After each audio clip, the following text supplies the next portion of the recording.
City spots selfie shots. Selfie spots గా మారిన పాత బస్తీ అందాలు. పూర్తి వివరాలకు చదవండి రేపటి సాక్షి దినపత్రిక. విశాఖ స్టీల్ ప్లాంట్పై సీఎం చంద్రబాబు చేసిన కామెంట్లపై ఉక్కు కార్మిక సంఘాల నేతలు ఆగ్రహం వ్యక్తం చేస్తున్నారు. స్టీల్ ప్లాంట్ ఎందుకు నష్టాల్లోకి వెళ్లిందో చంద్రబాబుకు తెలియదా అంటూ ప్రశ్నించారు. ముమ్మాటికి స్టీల్ ప్లాంటు ఆంధ్రుల హక్కు అన్నారు. అమరావతికి సెంటిమెంట్ అయితే స్టీల్ ప్లాంట్ కూడా సెంటిమెంటేనన్నారు కార్మిక నాయకులు. స్టీల్ ప్లాంట్కు సొంత గను లేకుండా చేసిన పాపంలో చంద్రబాబు కూడా భాగం ఉందని ఫైర్ అయ్యారు. దాని గురించి నేను పెద్దగా మాట్లాడడం లేదు. రెచ్చగొడితే రెచ్చిపోయాడు కూడా ఎవరు లేరు. ఇక్కడ ప్రైవేట్ స్టీల్ ప్లాంట్స్ అన్నీ బాగుండి one of the best steel plant ఆ పరిస్థితి రావడానికి కారణం అక్కడే మేనేజ్మెంట్ ఆలోచించుకోవాలి, అక్కడే స్టాఫ్ ఆలోచించుకోవాలి, అందరం ఆలోచించుకోవాలి. నేను కూడా దాని మీద శ్రద్ధ పెడతా. కానీ అండేవాళ్ళు కూడా గుర్తుపెట్టుకోవాల్సింది, మనం ఏదో చారిటీ కింద వేల కోట్ల రూపాయల నష్టం వస్తే ఎవరొకరు బెయిల్అవుట్ చేస్తారనుకుంటే మాత్రం తాత్కాలికం. అట్లని చెప్పి ప్రతిరోజు సెంటిమెంట్ అట్టా కూర్చుంటే మనకు కూడా సహకరించే వాళ్ళు కూడా ఉండరు. ఈ విషయం ఒక్కసారి రెండుసార్లు పర్లేదు, కానీ నిత్యం ఇదే మాట్లాడు కూడా కరెక్ట్ కాదు. ప్రైవేట్ స్టీల్ ప్లాంట్కి ఇవాల్టికి కూడా గనులు కేటాయించేటువంటి పరిస్థితుల్లో పోస్కోకి గనులు కేటాయించారు. ఇంకా ఆ పోస్కో అభివృద్ధి చెందలేదు. అలాగే విశాఖపట్నం స్టీల్ ప్లాంట్కి ఓఎండిసి దగ్గర మైన్స్ను కొనమని చెప్పి గతంలో కొనిపించారు.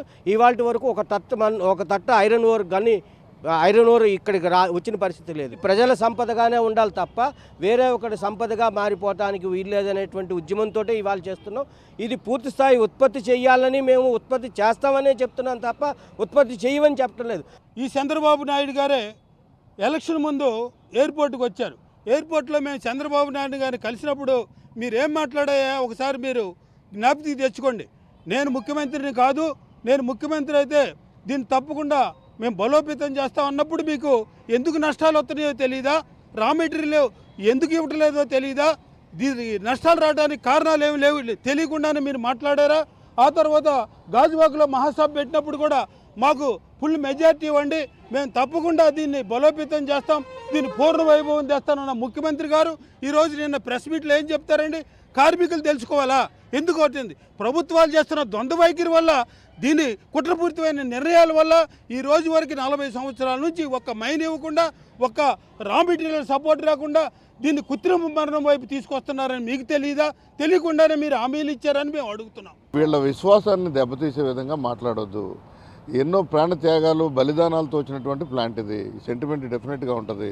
మీరు అమరావతిలో కేవలం 29 గ్రామాలు ఖాళీ చేస్తే దేశవ్యాప్తంగా, రాష్ట్ర వ్యాప్తంగా, ప్రపంచవ్యాప్తంగా అమరావతికి అన్యాయం జరిగిపోయింది, అమరావతికి ఇబ్బంది పడిపోతుంది, అమరావతి సెంటిమెంట్నే బలంగా చెప్తున్నారు కదా. మరి 64 గ్రామాలు ఖాళీ చేసి ఇక్కడ ఉన్నటువంటి ప్రజానికం 26,000 ఎకరాలు భూములు ఇచ్చి వీళ్ళందరూ కూడా అనాథలు అయిపోయి వాళ్ళ 8,000 మంది 4 తరాలు వచ్చిన ఉద్యోగాల కోసం ఎదురు చూస్తున్నారు. వీళ్ళకి సెంటిమెంట్ ఉండదని చెప్పి అడుగుతున్నాం. ఇది నష్టాలకు ప్రధాన కారణం కేంద్రంలో మోడీ ప్రభుత్వం అన్ని ప్రభుత్వ ప్రైవేట్ రంగ స్టీల్ ప్లాంట్కి సొంత గనులు ఇనుప గనులు కేటాయించింది. కేవలం వైజాగ్ స్టీల్ ప్లాంట్ మాత్రమే సొంత గనులు కేటాయించలేదు. ఆ విషయం చంద్రబాబు గారు కూడా తెలుస్తుంది. రెండవది, సొంత గనులు లేకపోవడం వల్ల వైజాగ్ స్టీల్ ప్లాంట్ ప్రతి టన్నుకి 4,000 రూపాయలు అదనంగా ఉత్పత్తి ఖర్చు పెరుగుతూ ఉంది స్టీల్ ప్లాంట్కి. ఇలా నష్టాలకు కారణం. అలాగే స్టీల్ ప్లాంట్ తన ఉత్పత్తి సామర్థ్యాన్ని 3.4 మిలియన్ టన్నుల నుంచి 7.3 మిలియన్ మెట్రిక్ టన్నులకి విస్తరించుకుంది. దానికోసం 20,000 కోట్లు ఖర్చు చేసింది. ఇందులో ₹1 కూడా కేంద్రం కేటాయించలేదు.